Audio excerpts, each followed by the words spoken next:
Hey y'all, and welcome to Super Mario All-Stars. We are going back in the day, yes. We are going back to 1993 when Nintendo re-released their top 3 Mario games for the Super NES, which would have been their second console system. We're looking at here probably Mario 1, Mario 2, Mario 3, the USA versions or North American, and then the Japanese version of Mario 2.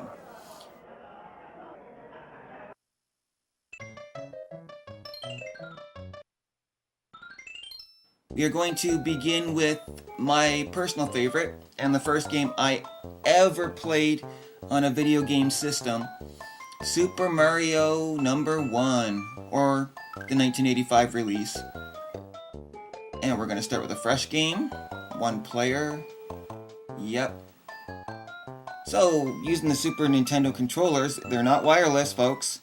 If you don't remember the Super Nintendo, controllers are not wireless, and so you only had so far to go until you had to move the system itself.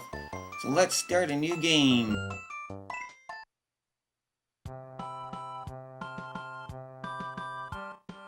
And we're going to play a one-player game of Super Mario Bros. Number 1.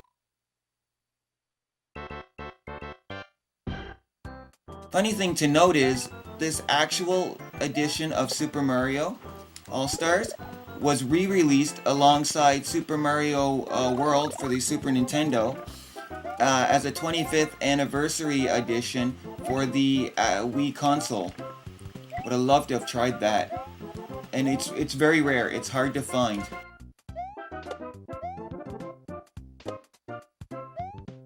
Okay, now in this tunnel, I have a choice. Go down or get the free man. I've only ever done it once, where I got the free man and was able to go down the tunnel. And of course, this time I do it. Now, interesting to note is all the graphics were updated.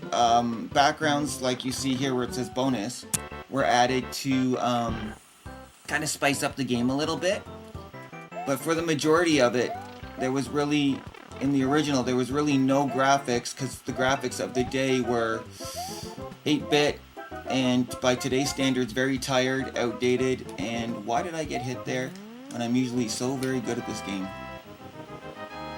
I hadn't picked up my Super Nintendo in so long. I played it and I got to level 5 without dying. Like literally. No, I should say level 6 because I got through level 5. I died at 6-1. But I just made my first fatal mistake.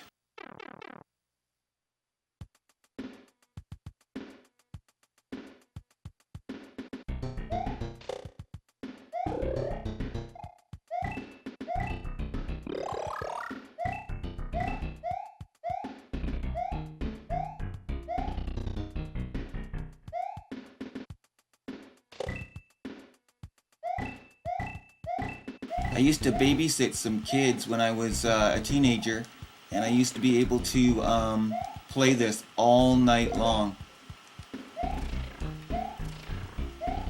Yeah, I used to be able to play this all night long.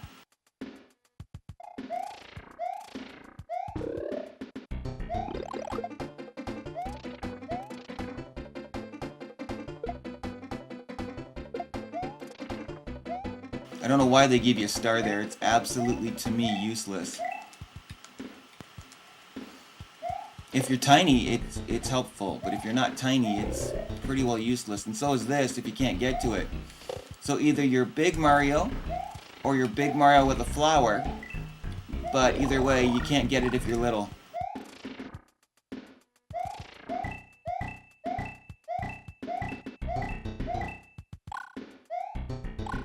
Alright.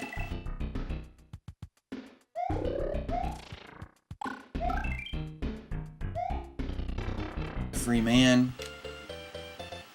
Now I'm hoping in this gameplay that I will not warp. I'd like to try doing this for you guys without warping and maybe do a separate gaming later on with warping. Now back in the days when we had Game Genies for the Nintendo and Super Nintendo, oh my gosh, they were awesome. I'm just sorry the company went bankrupt, because they were awesome. Once we got past the cartridges, it was pretty much a whoa. It was pretty much a dead thing. I wouldn't even know how they'd make a Game Genie for the Wii U or the Wii now. But it used to allow you to cheat. So I had codes made up where Mario was pastel purple and blue, and I would mess around with changing a letter in a code. It'd always be the free man code, unlimited man. But I had an invincibility code for the original Nintendo Mario, and so there was a lot that you could do with it if you had a Game Genie. And those suckers were expensive.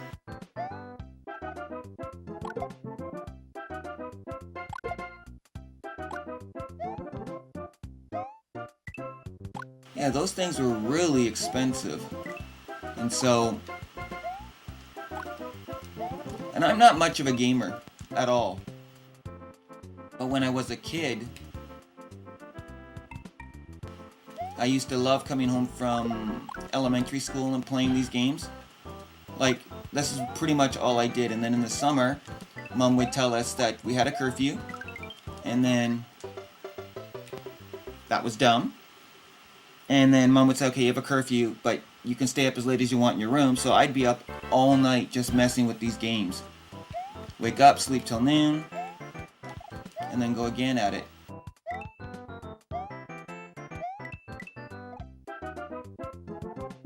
The one other game I'd love to find is, for the Super Nintendo, is Mario Kart. That was another game I had fun with it. I never beat it, but I had fun with it. The whole Mario lineup was always my favorite. And I'm sure it was everyone else's favorites, too.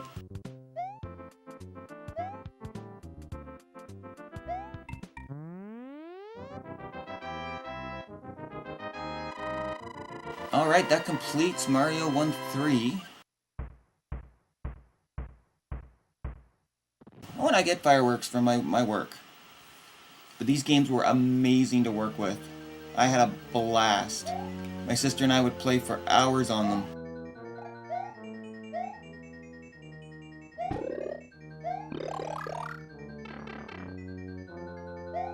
Okay, that was a waste of time. Run, Forrest, run! Whoa! Just shocked the crap out of myself.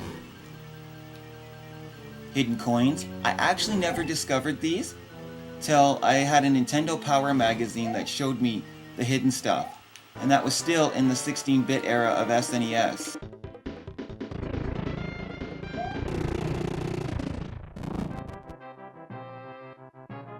And now comes the famous lines of Mario 1. Thank you, Mario. But our princess is in another castle. Now, interesting to note here on this screen is that on the Super Nintendo version, each time you beat a castle, you beat Castle 2, there's two toads. You beat Castle 3, there's 3 toads.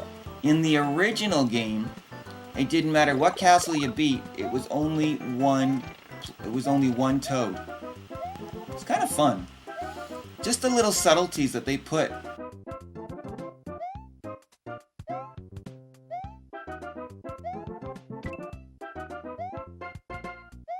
That's what I want, without hitting. I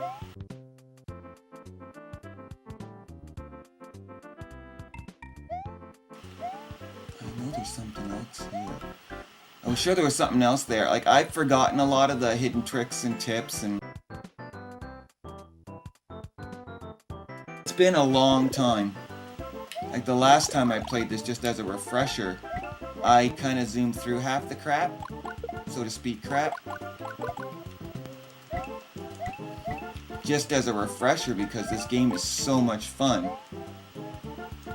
I never actually beat Super Mario 2 without a Game Genie. Nope. I never beat it without a Game Genie. I don't know why.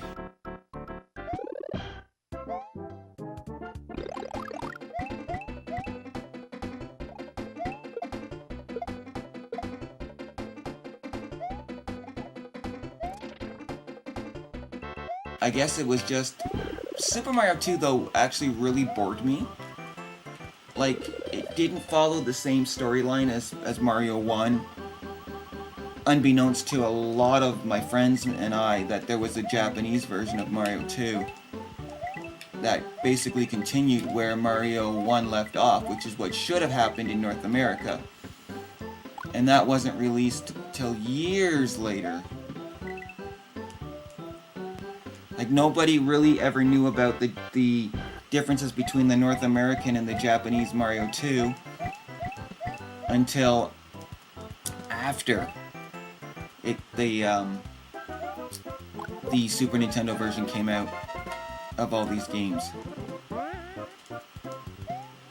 And that's nothing against Nintendo. It's just, unless you were hooked up with the gaming scene like crazy hooked up to the gaming scene, you pretty much didn't know about it. And it's hard. Like, you've got in the other version of Mario 2, the Japanese version, you've got mushrooms that make you small. You've got the regular flower. You got the regular mushrooms. It's only a one-player game. You can't play two-player.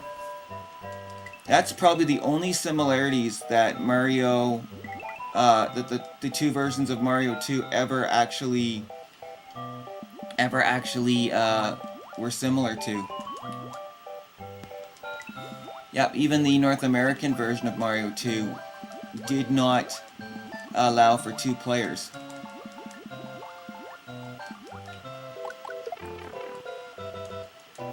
Oh, you buggers.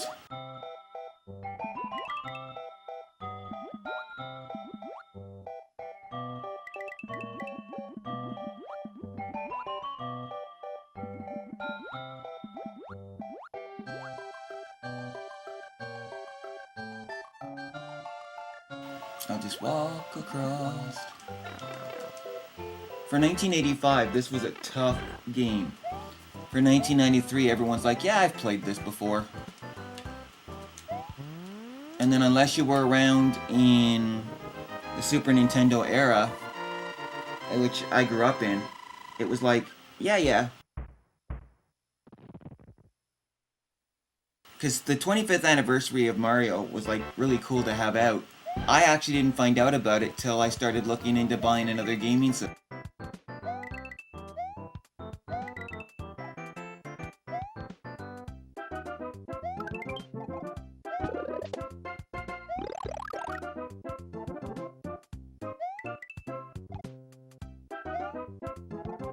Now, this level's fun because you just get on a, like that, you just get on a roll and they catch it. They turn the flying fish or the birds. I've never actually figured out what they're called. But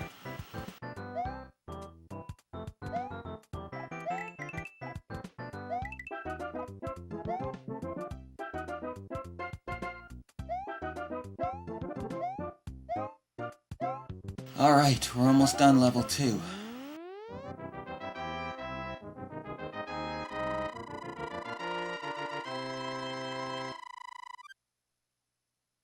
And we're done.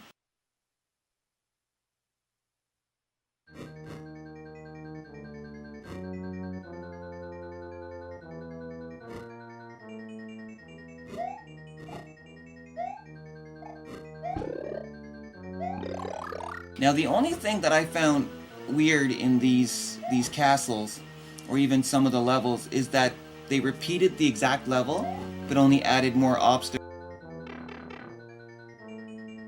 Oh, great shot there, Sherlock.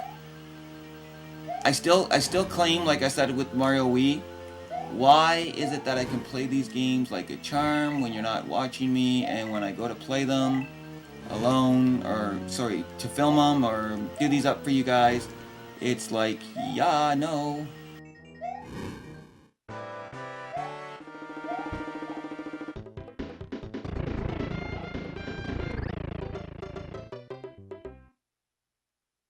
And of course, you make the rookie mistake.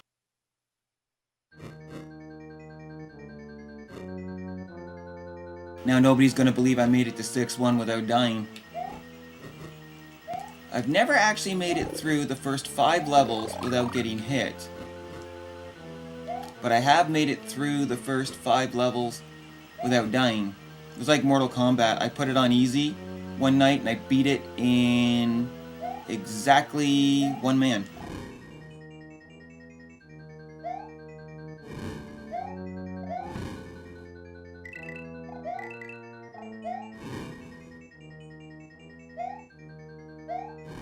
And I only beat it on easy that way. I've never actually beat Mortal Kombat. I never actually tried to beat games as a kid. I just played for fun. I think the only game I actually really seriously beat on my own was NBA. Yeah, that was the only one I think I beat without a Game Genie or on my own was NBA Jam. And boy was, like, that took a day. Solid day. Thank you, Mario. Our princess is in another castle. And that's going to conclude this edition of Mario 1.